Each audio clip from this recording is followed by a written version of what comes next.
Right. So the learning outcome 5 actually asks us to look at reviewing, personal effectiveness. Now, this is more to do with when you say, there are certain things sometimes when you say that, when you work within a team, or when you look at, working with people, what we want to find out in general is that how, effectively you get on with the other people or members within the team.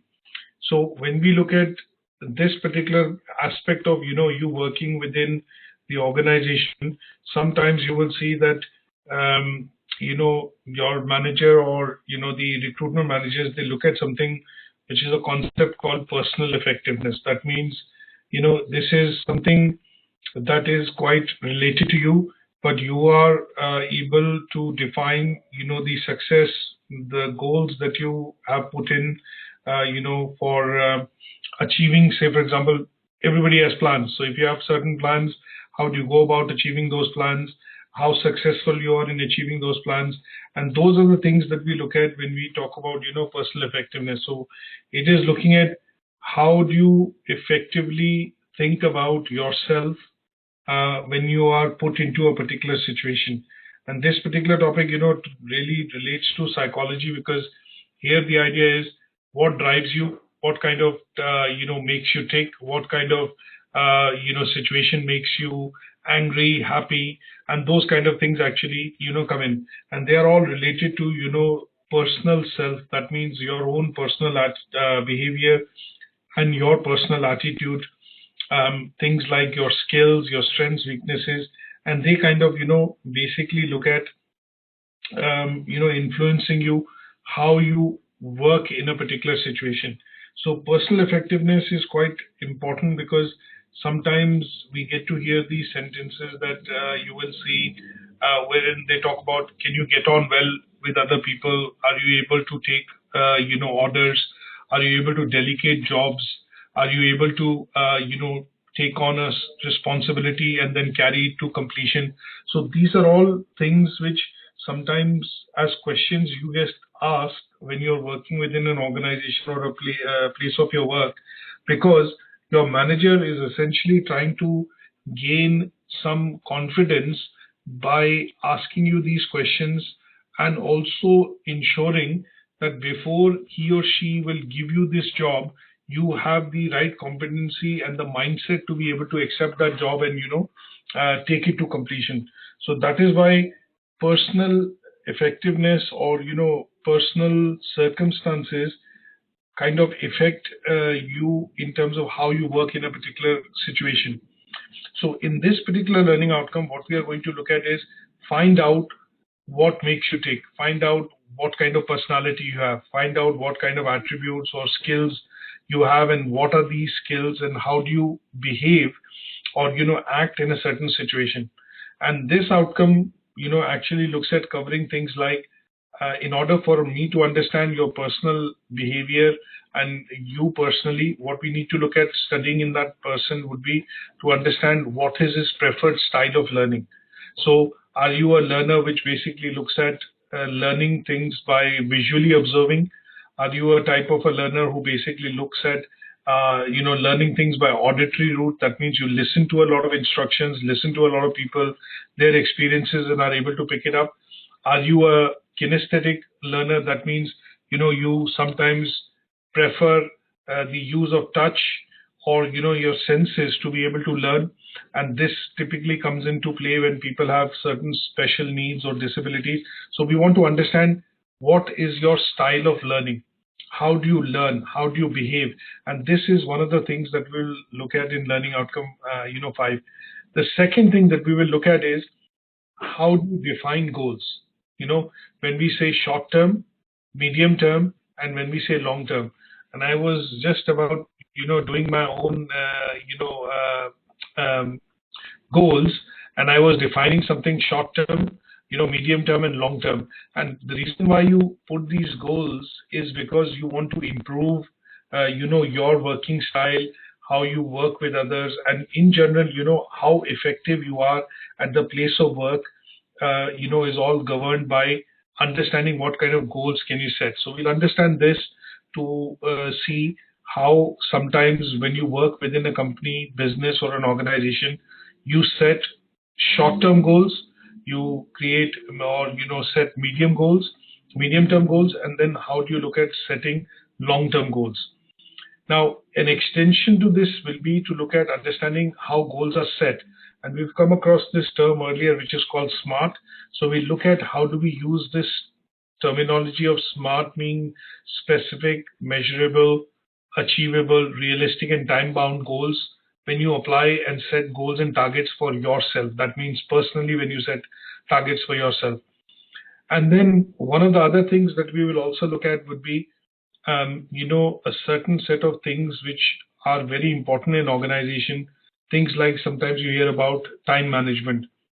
You hear about things wherein there are certain qualities which sometimes people look at when they employ or recruit staff. So they look at things which are important is that how punctual you are you able to keep to time, are you able to work within a team, do you have negotiation skills, do you have skills which are required for you to be able to do the job.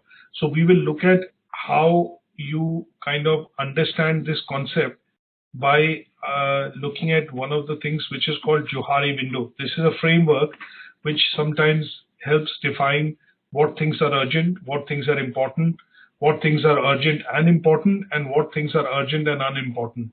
So sometimes your manager or, as a manager, if you give out tasks to your employees or you get tasks from your manager, then how do you prioritize your workload?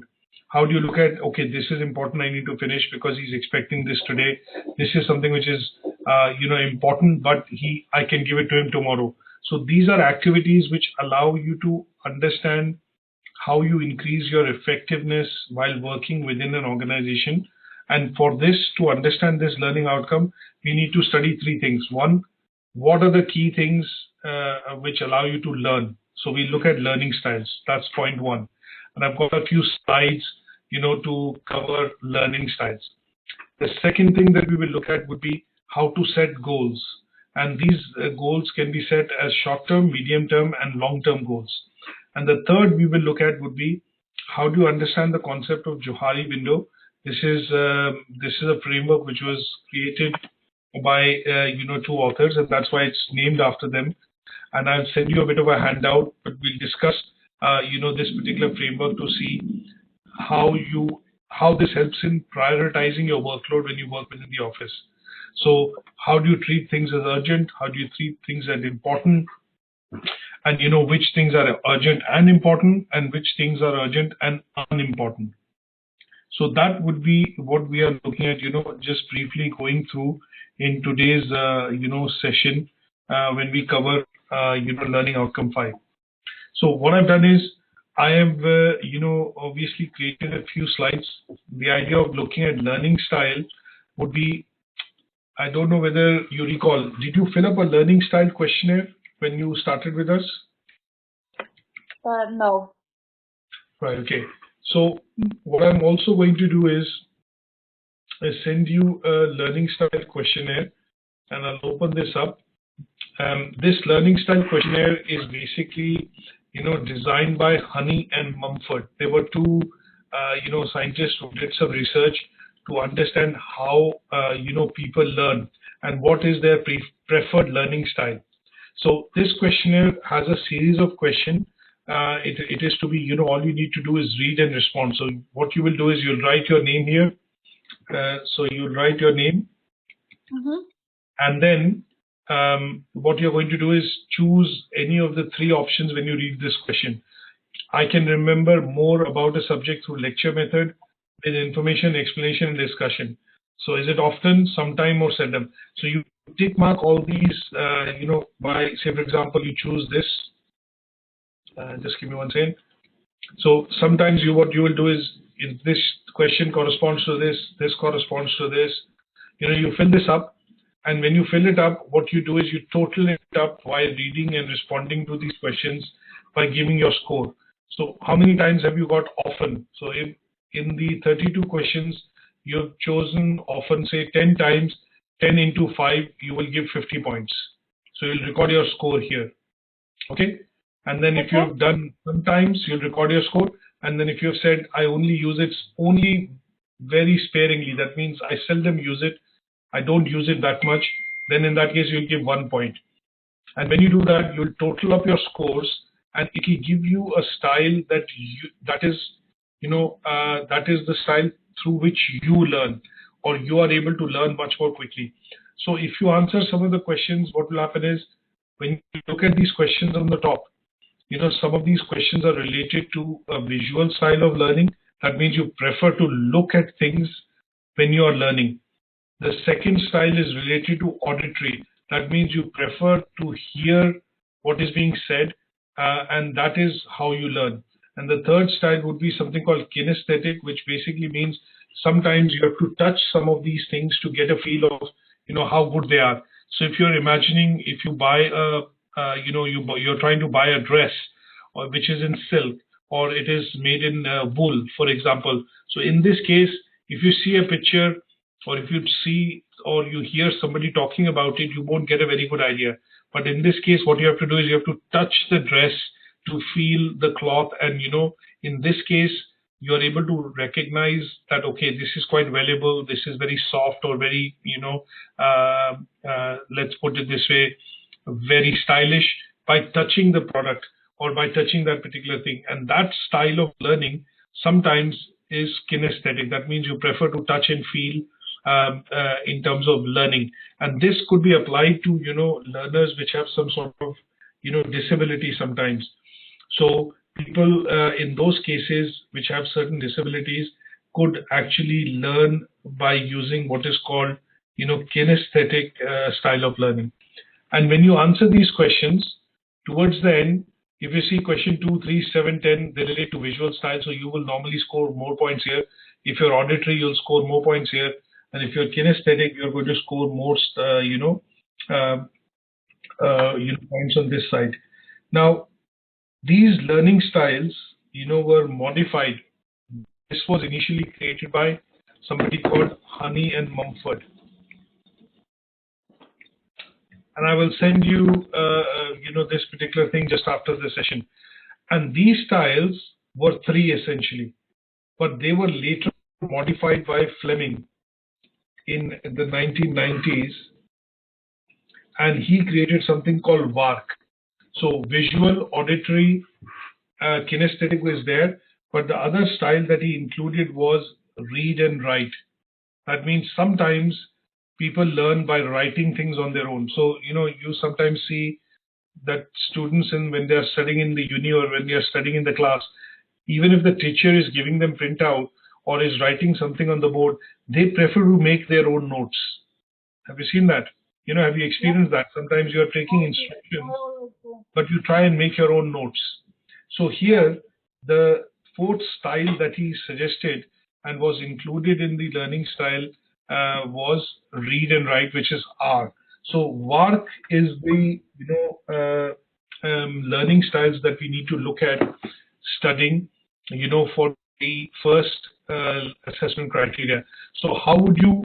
This is a practical task, and that's why in this slide, what I've written is it's a bit of an exercise. That means when I send you this learning style questionnaire, what you have to do is complete this questionnaire, and you will come to know what kind of learning style you have. Is that okay? Yeah. So this will complete your task 5.1. Now let's go to 5.2. And what I've done is, in order for you to understand this, I have put some slides here which talk about the different learning styles by using some pictures and, so that it's a bit more interactive for you to understand as against the normal presentations. Because this is more about what kind of, sensory, senses do you use to be able to learn or pick up things when you're at your place of work.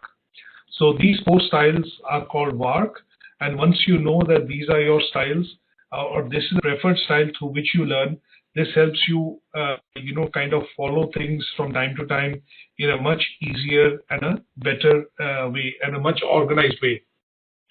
Is that okay? Yeah. The second thing that we want to look at, it talks about, describe individual behaviors and see how people are confident, or, what are the behaviors through which they feel they are going to be, confident while they are at the place of work. So here, what we have to look at is, I'm not too sure if I mentioned this to you earlier, but I think we must have covered this in one other unit. I'm not too sure. Did we cover the Myers-Briggs test? Have you done the MBTI tests? No, I haven't. I think you sent me, but I haven't done it.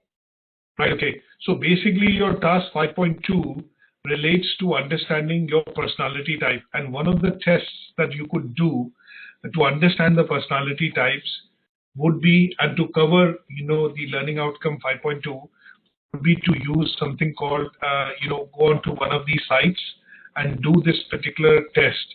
And here, what you could do in this case is when you do the test, for example, I'm looking at doing a particular test, and I identify myself, by, let me just go into Myers-Briggs essentially.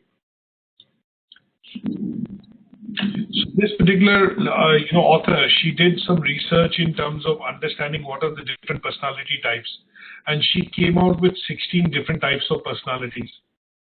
Is that okay?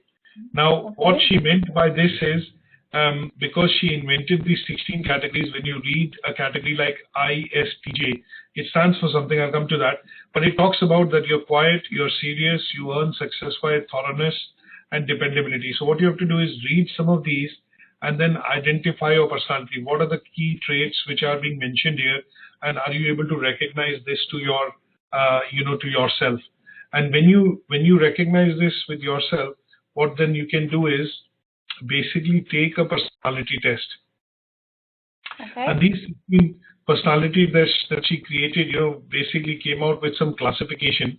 And that classification, sorry, one second, if I just quickly look at, is this particular classification, which I'm going to open. Let me have a look. So this particular classification that we look at, is the one that she invented.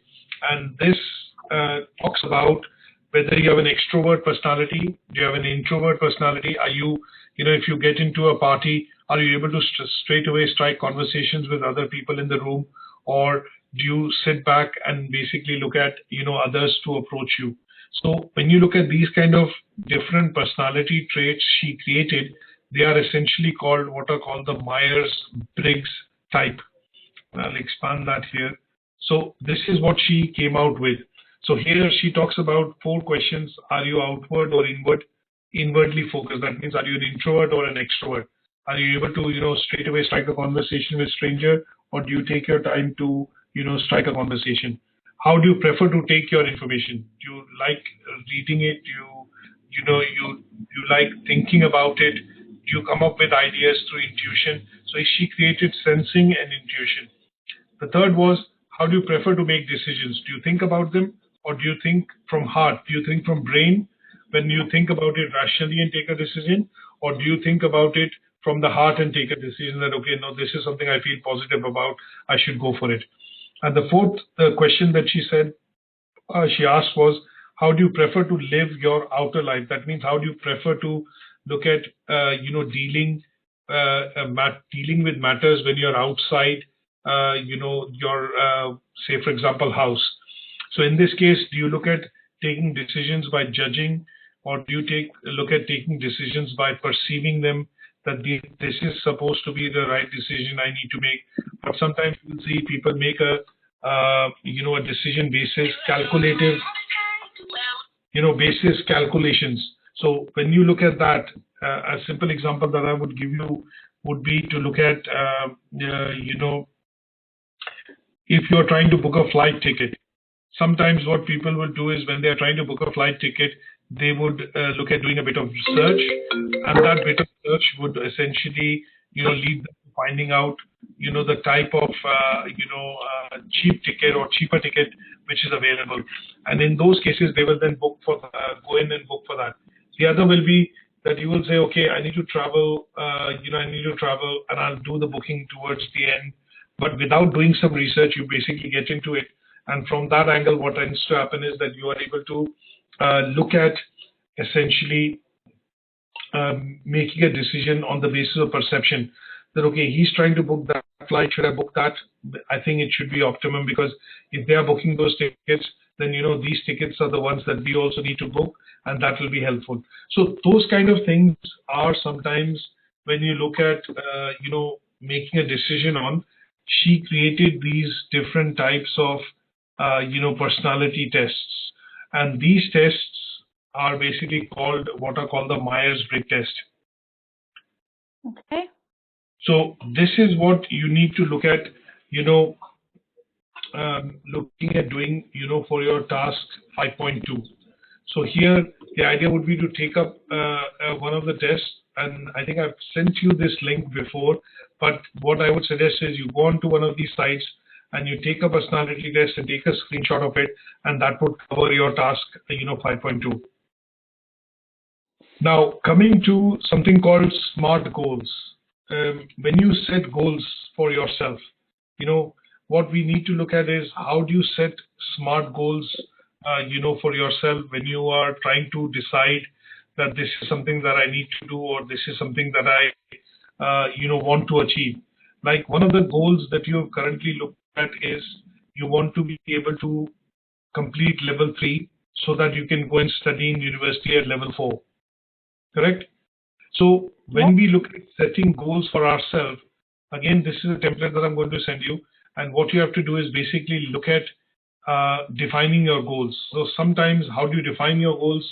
You could look at saying that these are short-term goals that I want to accomplish, which could be 1 to 3 months. Medium-term goals could be anywhere between 3 to 6 months. And then the long-term goals can be anywhere between, say 6 to 12 months or 6 to 18 months. Now, if I give you an example, like I want to learn French as a language, or I want to learn German as a language. Now, if this is my goal, what kind of a goal will this be? It will be a short goal, medium-term goal, or a long-term goal? Long-term goal. Correct. So you know that when you're trying to learn a language, you have to, it takes a bit of time. You have to pick up the grammar, you have to pick up vocabulary, you have to practice, and that allows you to pick up. Once you have vocabulary, once you have developed grammar, then it allows you to pick up, the language. And then at some stage, what will happen is you basically look at, you start discussing or speaking to people in that language, and that allows you to become more and more confident. And over a point in time, you say that I've got a good hold on the language. So similarly, when you define goals, what you have to do is you have to look at putting them as SMART goals. Now you want the goals to be, realistic. If I put that I want to learn German as a language in 3 months, then either I'm looking at doing, very diligent and quite a lot of hard work to be able to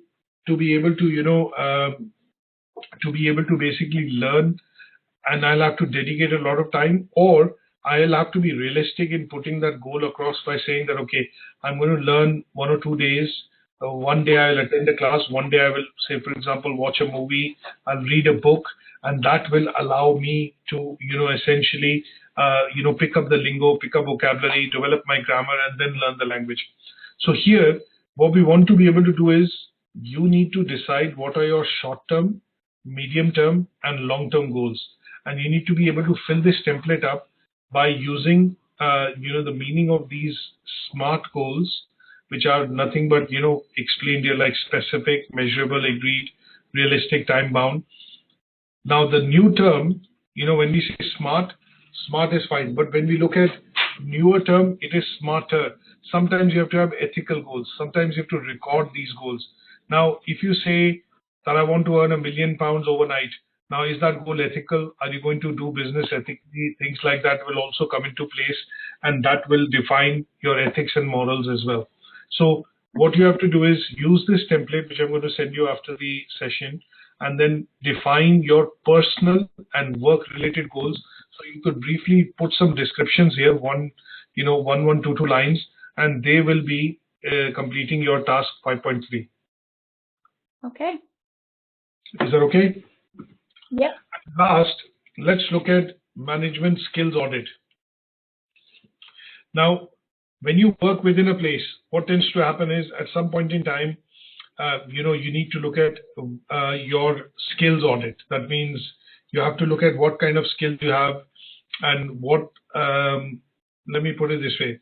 Let's look at a situation wherein you want to apply for a new job. Is that okay? You are trying to apply for a job. So what you do is, before you apply to that job, you look at the job description on the job advert. So you go to, say, an example, let's go to CV Library. This is a website on which a lot of companies post their job. So when I go onto CV Library, as you can see, and I say I want a job which is a general manager, for example.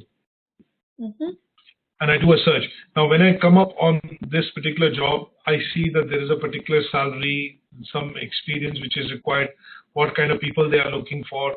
And what you're trying to do in general before you apply would be to read and understand, the details required, the skills required, the experience required to be able to apply for this job. Right? Now, if you that you have all the skills, experience, knowledge which is required to get into this role, then you will make a job application. But when you make a job application, what the employer is looking at when they receive it at the other end, they want to see, and in your CV, they want to see things which are related to the job and the job description. So if you're applying for a job of a general manager, here they are saying, we are assuming that this general manager is going to be working in a lifestyle hotel.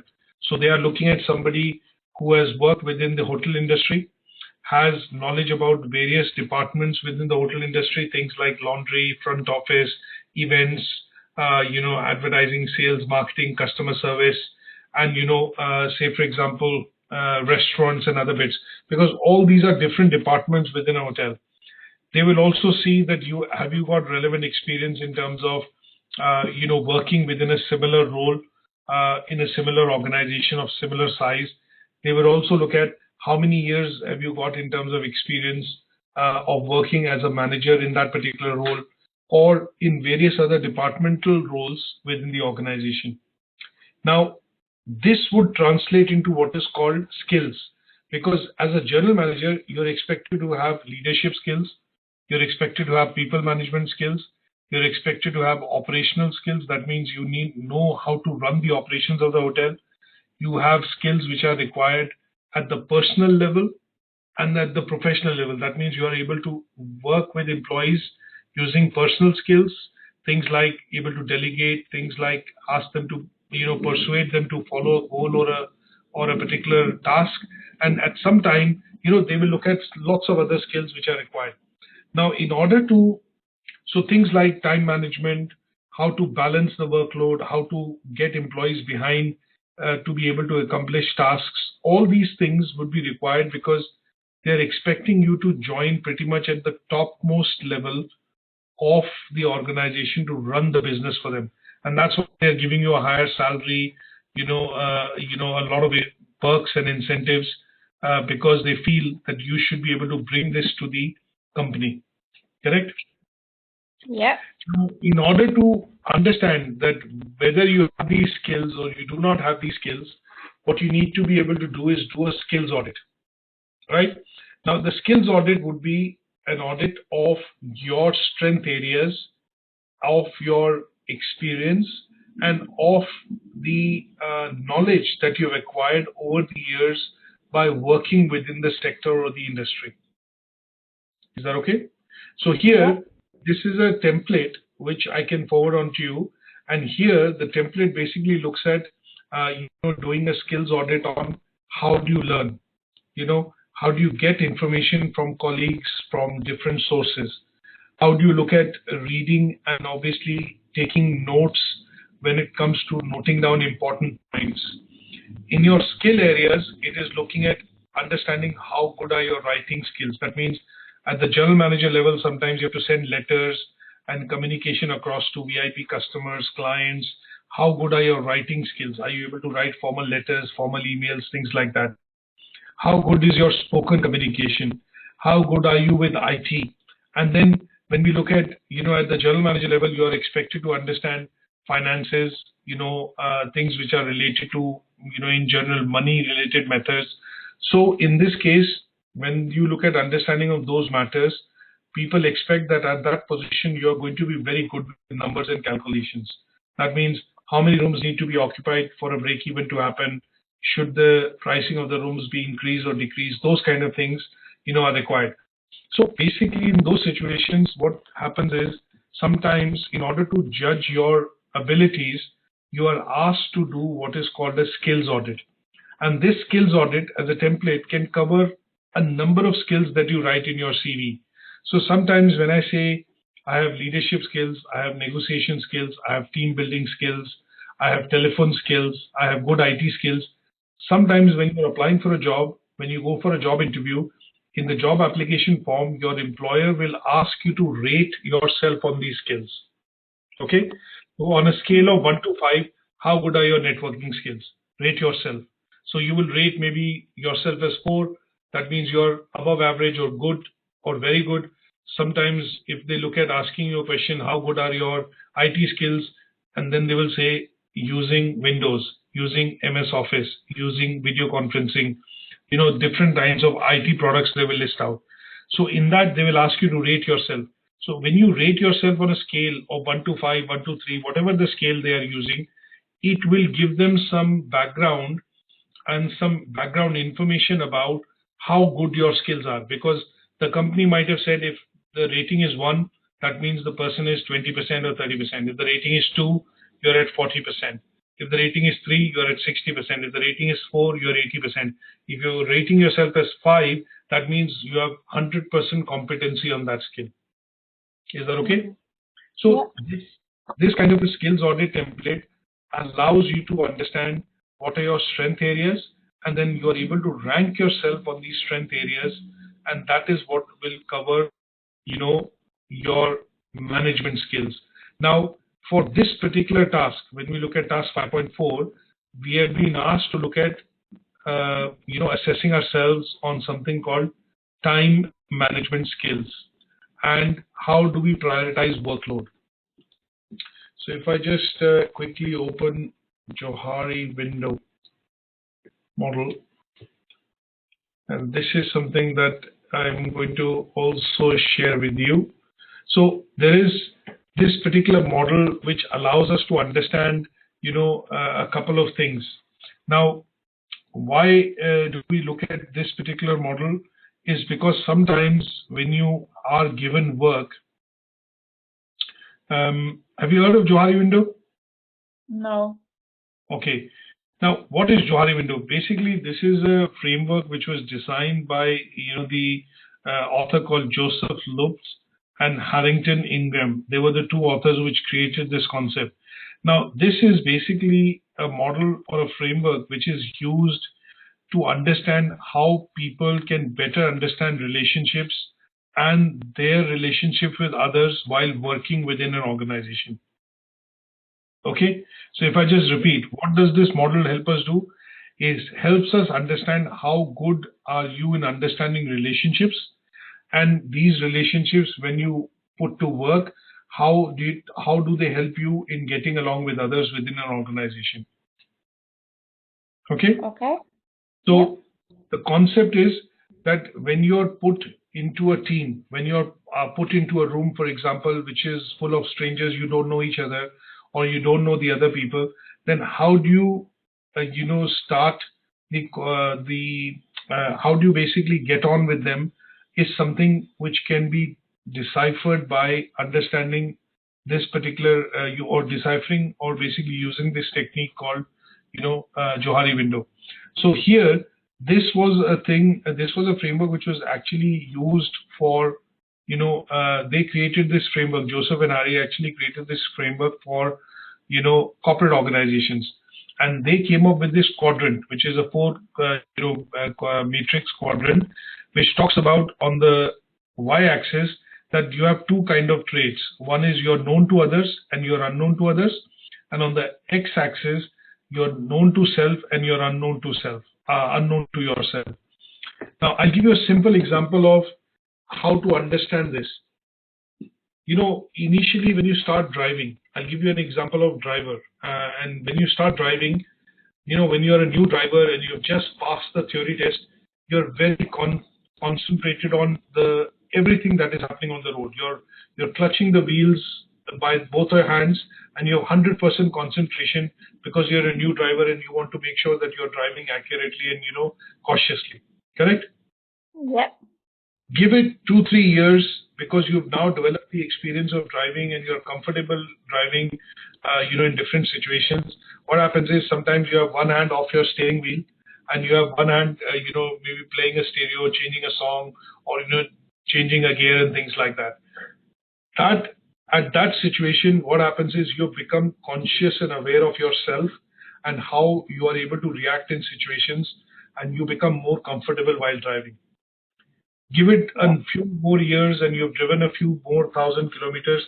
What happens is sometimes you will see that you're on a hands-free phone, you're driving, you're also talking. So that means what is happening is you're doing two activities at the same time.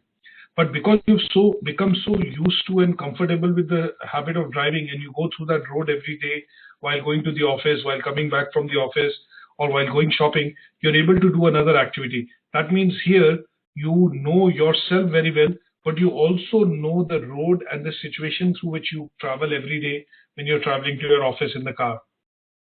So here, the idea that I'm trying to say is, when you are a new driver, you're very conscious and you're trying to know yourself, but you're also trying to know the surroundings because you're only started to drive and driving is new to you. So here in this quadrant, we look at things which are things that are known by you but unknown to others. So you normally see a new driver will put on a P driver plate on the car, a P in green. This is because what you want, that you're a new driver, you've just passed the driving test and you've got the license. But others when they see you driving in the car, they don't know that you are a new driver. So in order to warn them that you're a new driver, you need to be taking care of your own thing when you're driving. You put a P sign plate outside the car. Have you seen that? Yeah. So in this case, what happens is, this is something which is hidden, but it is known to yourself. That means you're a new driver, but the others don't know unless you put that P sign in the car. Now you move to a next stage wherein things are known to you and also it is known to others. That means at some stage you become comfortable while driving the car, and what happens is you have your spouse or your partner or your kids also in the car. And you're conscious that, okay, I'm driving with others, so you are more careful, but at the same time, you're confident that you're able to drive them to a location. So from going to your house to shopping at Tesco's or Sainsbury, or going to your office and things like that. Now, let's look at the other side, unknown and blind. Now, there will come a time, or there generally comes a time when you know that, sometimes you're driving a car and you're talking to somebody, but you're able to brake on your own because you know the road quite well. You're very comfortable in the car, the situation, and you're also able to stop because your senses are able to see that there's a red light approaching. But you're not doing it, consciously. You are unconsciously doing it because you've become so comfortable driving the car. Sometimes you even jump a red light, you don't realize that you've jumped a red light.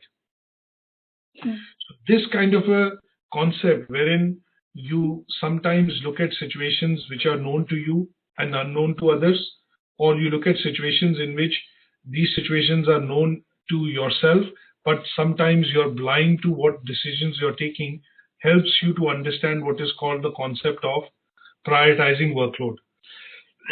Now, this particular concept can be, changed to understand work prioritization.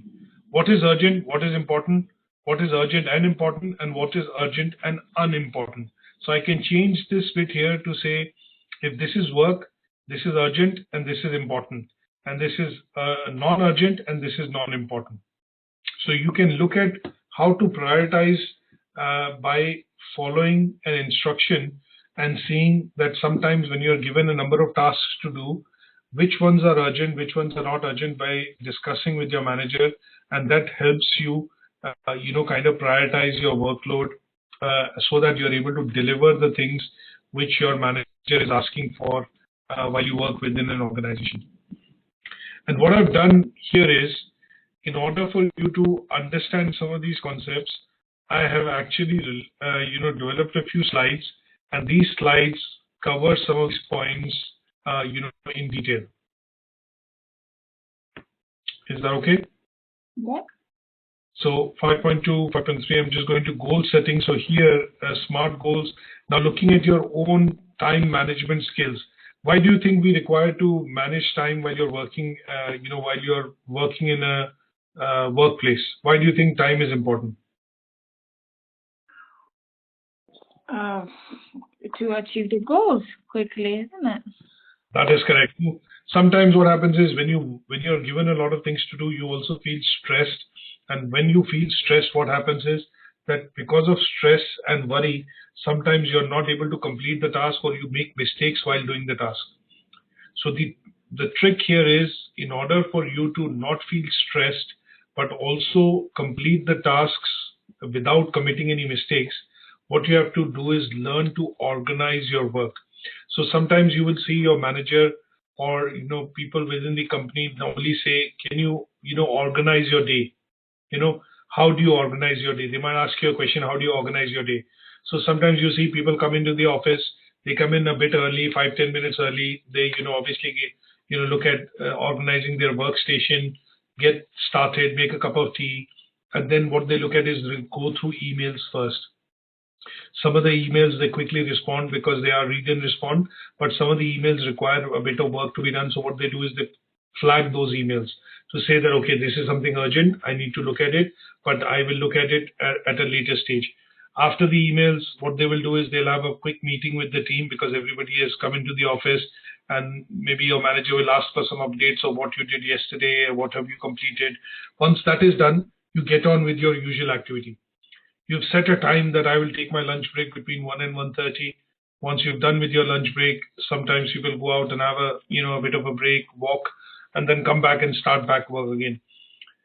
So what you're trying to do in this whole process is you're trying to organize your day so that you are balancing it in such a way that you don't feel stressed, but at the same time, you're going through the daily tasks by completing them one by one, and delivering what is required in terms of your workload.